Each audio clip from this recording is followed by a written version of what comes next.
반갑습니다. 타임 레버리지.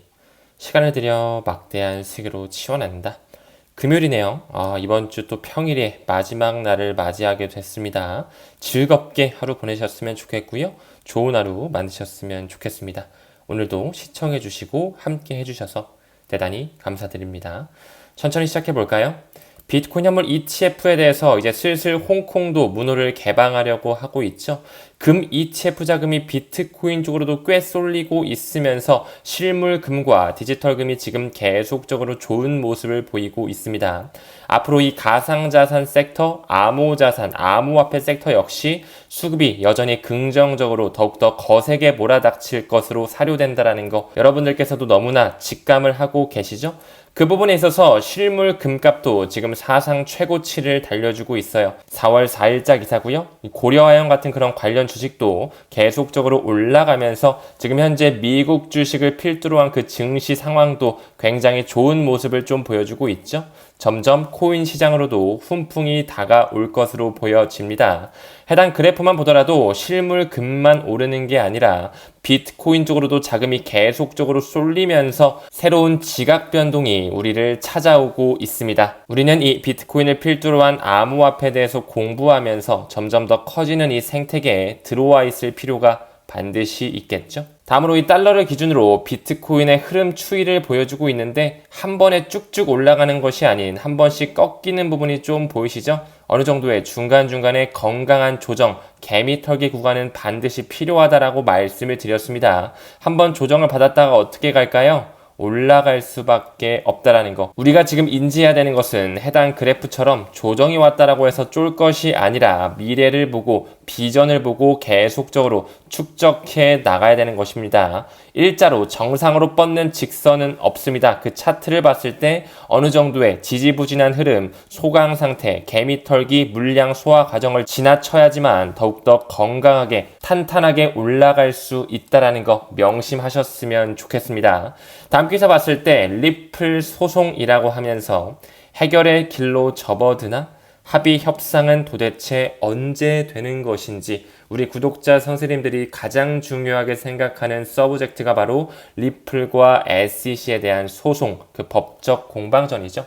하지만 우리는 반드시 알아야 되는 불편한 진실이 하나 있습니다. 천천히 좀 짚고 넘어갈까요? 그래요. 리플은 2020년 말 정도에 13억 달러의 미등록 증권을 판매했다라는 그런 혐의를 받으면서 게리 겐슬러가 아닌 제이 클레이튼이라는 전 SEC 위원장한테 기소를 당했죠. 리플에 대해서 이제 막 공부를 시작하시고 초기 투자자분들은 게리 겐슬러가 리플 기소한 거 아니야? 라고 할 수 있겠지만 그 전에 있었던 제이 클레이튼이라는 사람이 리플을 기소하고 SEC를 떠났습니다. 그러면서 어디로 갔죠? 원리버 에셋 매니지먼트라는 한 자문위원회에 합류하면서 암호화폐에 대한 옹호적인 스탠스를 취하게 됐었죠. 정말 태세 전환을 제대로 한단 말이에요. 원래는 SEC에 있었을 때 암호화폐 저승사자라고 불리웠던 이 코인 생태계를 못 잡아먹어서 안달이었던 이 제이 클레이튼이 3년 반 정도의 임기를 마치고 떠났습니다. 우리가 이 부분을 통해서 미루어 볼 수 있는 것은 2020년 말부터 제이 클레이튼이 떠나면서 게리 겐슬러가 앉았단 말이에요. 그러면서 2021년, 2022년, 3년, 이제 4년 중반부까지 오는 부분에 3년 반 임기가 머지 않았다라는 거. 어쩌면 그 바이든 정부는 표권을 사기 위해서 미국 대통령 선거에 어느 정도 옹호적인 스탠스, 표심을 얻기 위해서 SEC 위원장을 갈아치우면서 또 한 번의 태세 전환을 할 수 있는 가능성을 열 수 있겠죠. 그 부분에 있어서 이 제이 클레이튼에 조금 더 초점을 맞췄을 때 SEC 위원장 시절 암호화폐 저승사자라고 불렸지만 SEC 위원장을 나가고 난 이후에 암호화폐 효율성을 인정해야 된다. 왜 그 암호화폐 저승사자 제이 클레이튼이 SEC의 사퇴 후에 암호화폐에 대해 옹호하고 있는 사람으로 변신했는지 한 번 더 나가서 SEC 전 의장이 제이 클레이튼은요 가상자산 그 블록체인이 기존 금융 시스템에 적용될 수밖에 없다. 이 부분은 논란의 여지가 없다라는 스탠스를 취하고 있죠. 한 번 더 나가서 정말 가관입니다. 본인이 리플을 기소했으면서 2022년 11월 달에는 리플 기소 관련 법원에 리플에 대한 지지 의견을 전달하고 있네요. 어떻게 본인이 기소했으면서 SEC를 나간 이후에 갑자기 암호화폐 옹호자가 된다? 리플을 지지하기 시작한다? 금융과 블록체인은 맞물릴 수밖에 없다라고 말할 수 있는지 정말 신기한 사건들이 연달아 일어나고 있죠. 그럼 우리가 본질로 들어가서 미국 증권거래위원회가 뭐하는 곳이고 어떤 세력들과 연관되는지를 한번 다시 볼까요? 본사의 위치만 보더라도 미국 정부와 굉장히 연관성을 가지고 있다라고 볼 수 있습니다. 워싱턴 DC에 위치하고 있죠. 그 부분에 있어서 미국의 수사기관, 준사법기관으로서 미국 중시를 감시 감독하는, 여기 보이시죠? 미국 대통령 직속의 독립관청으로서 준사법적 권한까지 가지고 있을 정도로 막강한 힘을 지녔다라고 말씀드릴 수 있습니다. 역시나 그 바이든 정부는 게리 겐슬러를 재무차관으로 임명을 검토하면서 SEC 위원장에 앉히게 했죠. 저는 사실 게리 겐슬러가 SEC 위원장으로 온다길래 좀 기대를 했어요. 왜냐하면 원래 이 게리 겐슬러의 스탠스를 지켜봤을 때 이 사람은 이제 암호화폐에 대해서 완전히 받아들이는 스탠스를 취할 수밖에 없겠구나. 왜? 이렇게 이야기했으니까요.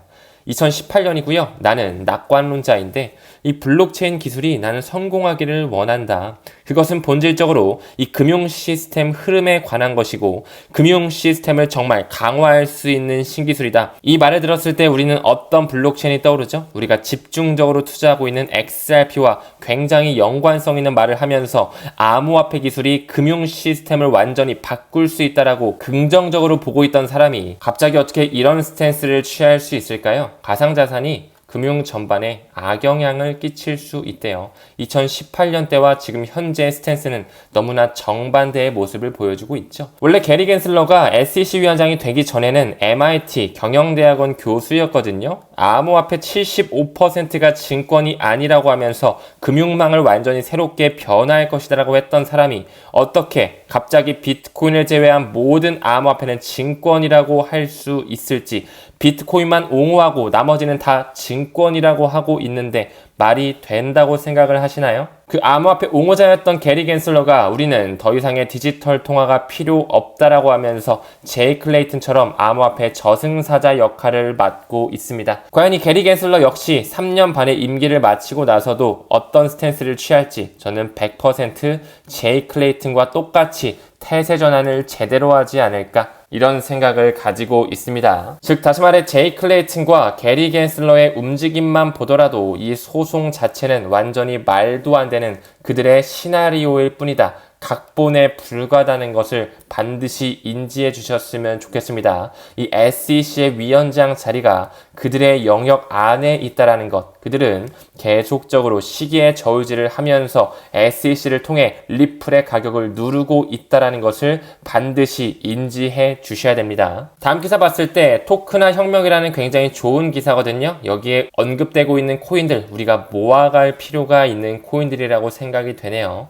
비트, 이더, 솔라나, 그리고 XRP가 보이고 있습니다.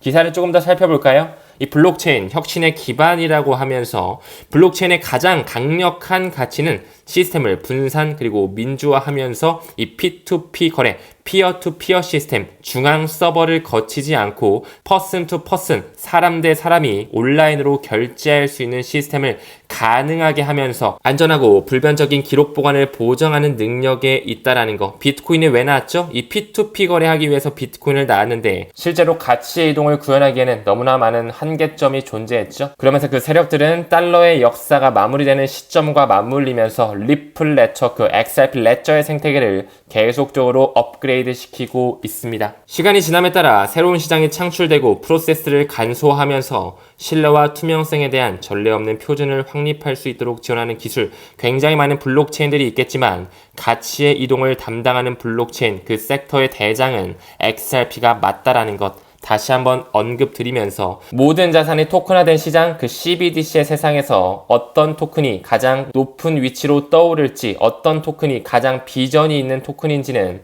공부를 하신 분들이라면 확신을 가지실 수밖에 없다라고 생각을 합니다. 다음 기사 봤을 때 FedNow라는 새로운 즉시 결제 시스템이 있습니다라고 하면서 이제 슬슬 미국 전역에 퍼져나가고 있죠. FedNow는요, 작년 7월 정도에 출시가 됐고요. 미국 연준이 고안해낸 하나의 즉시 결제 서비스라는 거, 이제 정말 빠르게 신속하게 리플 네트워크를 탑재시키면서 블록체인을 탑재시키면서 점점 금융의 혁신을 가져오는 일환이라고 볼 수 있죠.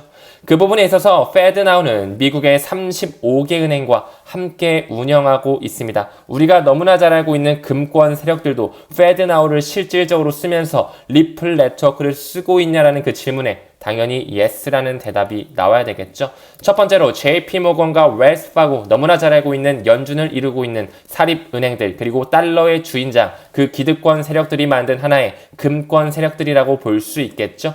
기사에서 정답지를 보여주고 있습니다. 미국 시장 안에서 즉시 결제를 위해 리플의 파트너예요. FedNow 안에는 이미 리플 네트워크가 너무나 깊숙하게 탑재가 되어 있다라는 거. 이미 연준의 공식 홈페이지에도 리플 네트워크 ISO 2002를 우리가 반드시 지켜봐야 되고 알아야 되는 이유에 대해서 여러 가지 문서들이 나와져 있죠. 그 부분에 있어서 우리는 이런 기사만 볼 게 아니라 실질적으로 웰스파고 홈페이지, JP모건의 홈페이지에 들어가서 정말로 FedNow가 구현되고 있는지를 확인할 필요가 있겠죠.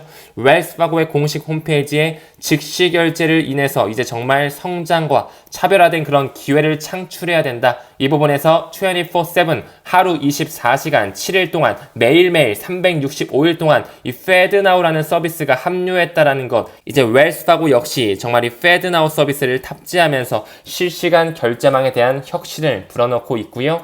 JP모건 역시 실시간 결제를 발전시키기 위해서 연중 무휴 24시간 내내 계좌간 지급 결제가 이루어지는 FedNow를 탑재하고 있다는 거. 이제 슬슬 미국 전역에서 XRP를 활용한 전송 이체, 자금 이체들이 이루어지고 있겠구나. 그렇기 때문에 이런 기사가 최근에 나왔구나. FedNow는 미국 은행 계좌로 XRP를 통한 거래로 처리된 그런 이력들이 보여지면서 대중들에게도 조금씩 알려지고 있구나. 이 부분을 반드시 인지해 주시고요. 그렇기 때문에 우리가 거래소에서 비트코인 XRP를 사고 파는 것뿐만 아니라 XRP의 그 트랜잭션이 커질 수밖에 없겠구나. 왜 그렇죠? 미국 시장의 FedNow, 더 나아가서 자금이체 기업들이 계속적으로 리플 네트워크를 탑재하면서 XRP가 소각되며 트랜잭션으로 활용되기 때문에 이 빨간색의 그래프가 비트코인의 트랜잭션을 보여주는 이 파란 그래프보다 훨씬 활성화되어 있다는 것을 확실하게 느낄 수 있죠. 우리는 너무나 많은 공부를 통해서 이 FedNow 시스템에 리플 네트워크가 탑재된 것을 잘 알고 있습니다. 빠르게 훑고 갈까요? 볼란테 테크놀로지 역시 리플에 대한 결제 네트워크를 지원하고요. 피나스트라 역시 리플 네트워크를 과거부터 탑재하면서 공식 문서에도 리플과 함께 가는 모습을 보여주고 있다는 거. 스위프트의 9%의 트래픽을 차지하면서 미국에선 30%의 트래픽을 차지하는 ACI 월드와이드 역시 리플에 대해 결제 메커니즘에 초점을 두고 있는 회사라고 하며 UBS, 산탄데르, 스탠다드 차타드와 파트너십을 맺었던 이력, 그리고 R3를 통해서 5초, 3에서 5초 정도 걸린다 그랬죠? 빠른 결제를 제공하는 것은 비트코인이 아닌 XRP라는 것을 다시 한번 명시하고 있습니다. 그리고 스위스를 기반으로 한 임베디드 금융을 리드하고 있는 테메노스 역시 리플 이펙트 파급 효과를 불어일으키는 부분에 리플과 함께 과거부터 손잡고 있다라는 거. 그렇기 때문에 이런 기사 또한 나오겠죠. 리플에 연결된 테메노스가 이제 IBM 클라우드, 이 기관급에서 기업에서도 이제 블록체인 결제를 탑재하면서 점점 결제 허브가 뿌리를 확장하고 있다라는 거. 회계 장부, 무역의 망, 기업의 전산망 또한 블록체인으로 연결되면서 모두 암호화폐로 결제될 수밖에 없는 세상이 우리를 기다리고 있습니다. 그렇게 미국의 FedNow뿐만 아니라 리플사의 고객 사례 연구를 통한 노바티, 모듈러, 트랭글로, 센트비, 머니넷, 니움, SBI 리밋, 태국 시아은행, 머니매치, RM까지 모두 다 리플 네트워크를 탑재하고 있으면서 전 세계 국경 간 결제 회사에서도 이미 XRP를 쓰면서 조금씩 송금이 일어나가고 있으니까 XRP에 대한 트랜잭션이 계속적으로 증가되면서 소각이 이루어질 수밖에 없다라는 거. 왜 그들이 전 세계 국경 간 결제 회사 자금이체 기업들과 파트너십을 구축하고 있는지 언제까지 우리는 기다릴 필요가 있을까요? 그 스위프트의 ISO 20022라는 메시징 표준이 모두 공존하는 그날까지는 계속 과도기 시점을 보일 겁니다. 개미 털기가 나올 수도 있고요. 힘든 상황을 연출할 수 있습니다. 하지만 결과는 정해져 있다라는 거. 방금 언급드렸던 것처럼 JP모건이라든지 웰스파고 굉장히 좋은 금권에서 페드나우를 쓰고 있구나 볼 수 있겠지만 조금 더 현실적으로 볼 필요가 있겠죠. 기사 잠깐 읽어볼까요?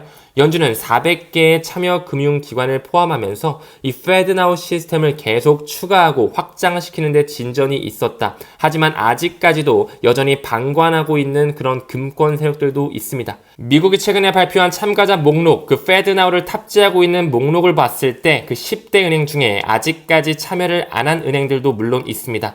뱅크 오브 아메리카, 시티, PNC, 캐피탈 원 파이낸스까지 아직까지는 페드나우에 가입하지 않았지만 시간이 지남에 따라서 무조건적으로 탑재가 될 수밖에 없다라는 거. 사실 미국 시장의 페드나우뿐만 아니라 전 세계를 아우르는 그 수조 달러 시장에 리플 네트워크가 탑재될 수밖에 없기 때문에 미국 또한 그 공존의 서막을 천천히 발걸음 맞추면서 대중들에게 사인을 줄 것입니다. 그 부분에 있어서 이 뱅크 오브 아메리카는 이미 과거부터 리플과 파트너십을 체결했던 이력이 있었죠. 아직 페드나우를 탑재하진 않았지만 반드시 리플과 연관성을 가져갈 수밖에 없다라는 거.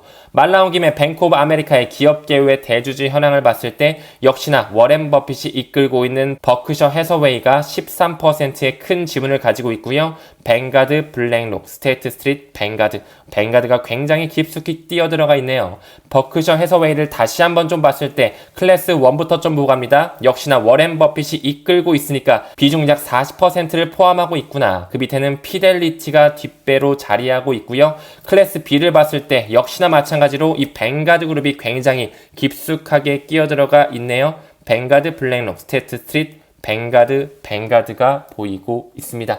그 부분에 있어서 이 뱅가드의 자금은 어디 쪽으로 계속 흘러가고 있는지 여기 버크셔 해서웨이, 뱅크 오브 아메리카, 과거에 리플은 뱅크 오브 아메리카와 파트너십을 체결한 바 있었죠. 그리고 리플렛을 탑재하고 있는 브라질의 최대 핀테크 은행이 있죠. 누뱅크, 바로 워렌 버핏이 과거부터 깊숙하게 투자하고 있다. 버크셔 해서웨이, 뱅크 오브 아메리카, 누뱅크로 통해서 리플에 직간접적으로 다시 한번 투자가 유치되고 있기 때문에 정답지는 나와져 있다라고 볼 수 있겠죠. 그뿐만 아니라 페드나우의 공식 업체 이 테메노스 역시 리플과 함께 자금줄이 연결되어 있다라는 거. 왜 이 뱅가드 포럼에 나오는 9조 달러의 자금이 리플로만 쏠리고 있는지, 왜 뱅가드 그룹은 비트코인 ETF에 대해 거래를 차단하고 있는지, 미래를 보지 못하고 블록체인에 대해서 공부하지 못한 고객들은 뱅가드 뭐야? 경영진이 무능하네. 이탈할 수 있겠지만 정말 그 가치를 보고 블록체인의 끝판왕이 뭔지 아는 그 고객들은 오히려 뱅가드 쪽으로 돈을 넣으면서 리플에 직간접적으로 투자가 유치되고 있다라는 거. 우리 또한 뱅가드의 모습처럼 천천히 가치 투자를 수반할 필요가 있습니다. 다음 기사 봤을 때 헤지펀드의 전설로 평가받는 한 인물이 있죠. 데이비드 아인혼 그린라이트 캐피털 회장이 금리 인하 기대감에 대해서 포기할 가능성을 시사하고 있습니다. 저 또한 어쩌면 올해 2024년은 엄청난 포모의 시장을 만들면서 계속적으로 그 기관급 자금들이 들어오면서 알트코인을 필두로 한 암호화폐 그 증시 시장의 포모의 시기를 만드는 부분, 시기를 계속적으로 늦추면서 올해 금리 인하가 아예 안 될 수도 있다라는 가능성 또한 보고 있거든요. 그들이 어떻게 시장을 드라이빙할진 지켜봐야 되겠지만 이제 우리는 지금까지 볼 수 없었던 엄청난 상승장을 고대할 필요가 있습니다.